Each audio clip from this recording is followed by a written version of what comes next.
back to another video on thegreenmalt.com. I'm Chris, and today I want to talk about Glengoyne 12-year-old. The last video I put up was the 10-year-old version of Glengoyne's single malt range, and so I wanted to do a progressive run through their various releases and see how it changed and how it differed.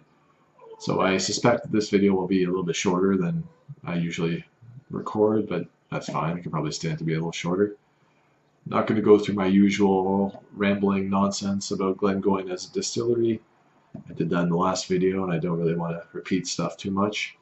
But I will say there's a few relevant points of interest with Glengoyne, mostly as it affects the whiskey itself. So it's something that I will repeat because it's important to take into consideration when you're tasting it.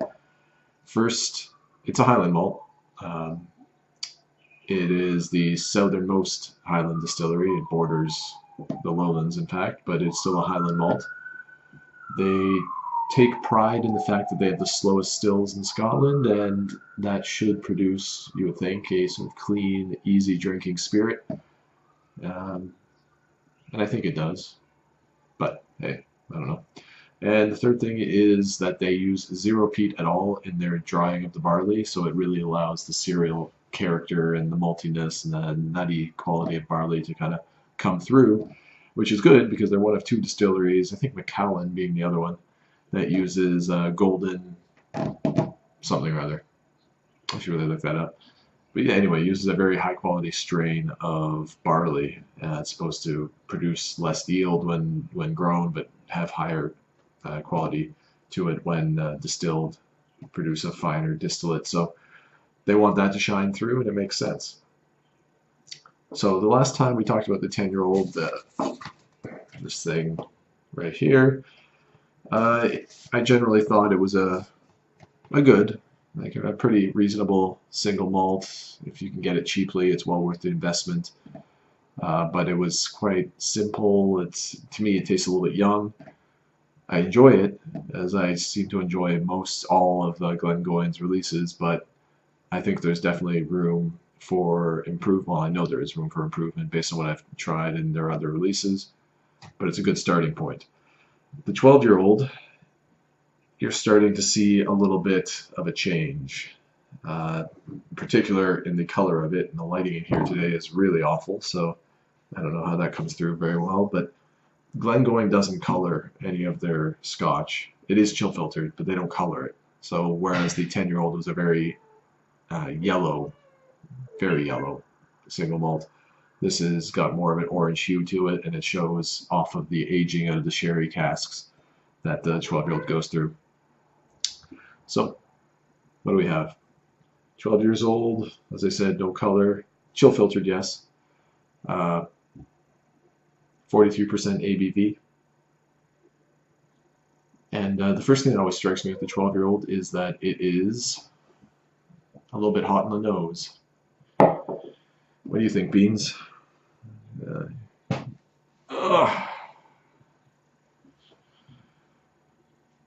So, it's not her favorite. A little bit hot in the nose. You're gonna leave now? All right, off you go. Yep. And it doesn't have, I'm gonna jump right back into it, I'll pretend that didn't happen. It doesn't have the same character at all as the 10-year-old. Very sweet. A lot of toffee and vanilla, definitely. And that malty cereal note off of the barley really comes to the forefront with this one.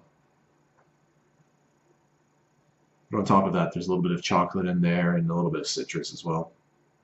But the nose, by comparison to the 10-year-old, I find is hampered a little bit by the heat of the alcohol, which is surprising for something that's 43% and more, spent more time in the cask, but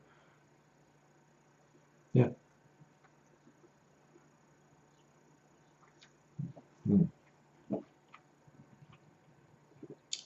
Again, like the 10-year-old, got a good weight to it, a surprising weight, in fact. Really nice, slightly viscous mouthfeel. And again, very sweet. um, toffeed sweetness, sugary toffee. Part of me wants to say creme brulee, but that's not right. I only say that because it's got the vanilla lingering in the background as well. The same thing that you would sense on the nose with this comes through. Again, the toffee, the vanilla, that nutty cereal quality, which is lovely. I like that a lot. It's one of my favorite aspects of Glengoyne, and maybe it is off of the type of barley they use, but it's just really nice. Much like the Cragganmore that I talked about, where the malty note that really dominates that single malt is for me the best characteristic of it. The nutty barley notes in the Glengoyne are just really, really lovely. Very sweet. The other interesting, there's very little fruit to this. I would have expected more of a sherried fruit, dried fruit influence on the 12-year-old relative to what we experienced with the 10, and not so much. It really is dominated by the barley. It's dominated by the sweetness, and you get those notes of vanilla and a little bit of chocolate in the background. I don't know if that is the sherry cask influence. But the only fruity notes that I can really distinguish off of it are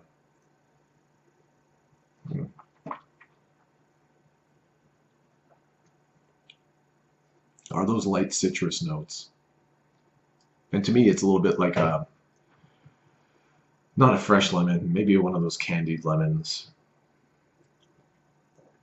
It's definitely towards the lemon end of the citrus spectrum. It's not a sweet fruit, but it is a sugared tart fruit, if that makes any sense. I don't know. It's just the overriding sweetness of the single malt in general against the tartness of that citrus influence. So it's really the only fruity aspect of it that really comes to me.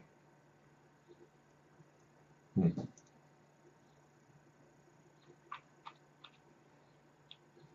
then the other notable difference between this and the 10-year-old is in the finish. The finish is much longer in the 12 than in the 10, which I guess is probably to be expected. And it's really dominated by that nutty cereal note again. Kind of fades out into hazelnut.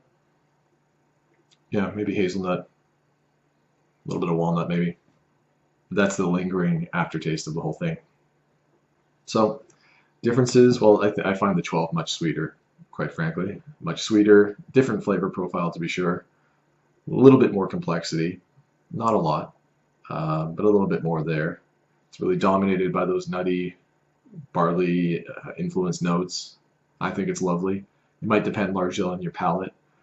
It could be a nice after dinner kind of drink, a little dessert digestif or something. I think that would suit it nicely, but it's just a really nice single malt all around.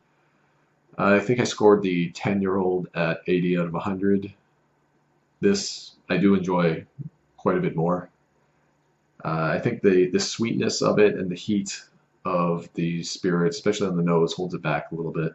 But it's really nice, and I love having this around to sip from time to time.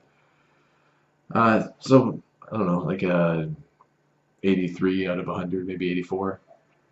Probably depends on my mood. If I want something sweet, I'd rank it a little bit higher. If I was not in the mood for something sweet, I'd rank it a little bit lower. I'll fall in the 83.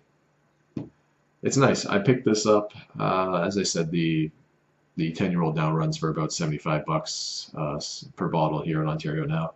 This is slightly more expensive in the 80-odd dollar range, and that's pretty much, for better or worse, the sweet spot of 12-year-old single malts in this market now is in that mid-80s range. So it's competitively priced. It's a good product, and as I said, I'm a big fan of most everything Glengoyne does. And the next time I do a video, I really wanted to get my hands on a 15-year-old, and I couldn't do it. They didn't have any here in the province. When I traveled, they didn't have any available in the duty free, so that was a no-go. So I'm going to jump to the 18, and that'll be quite a difference between the 12 and the 10.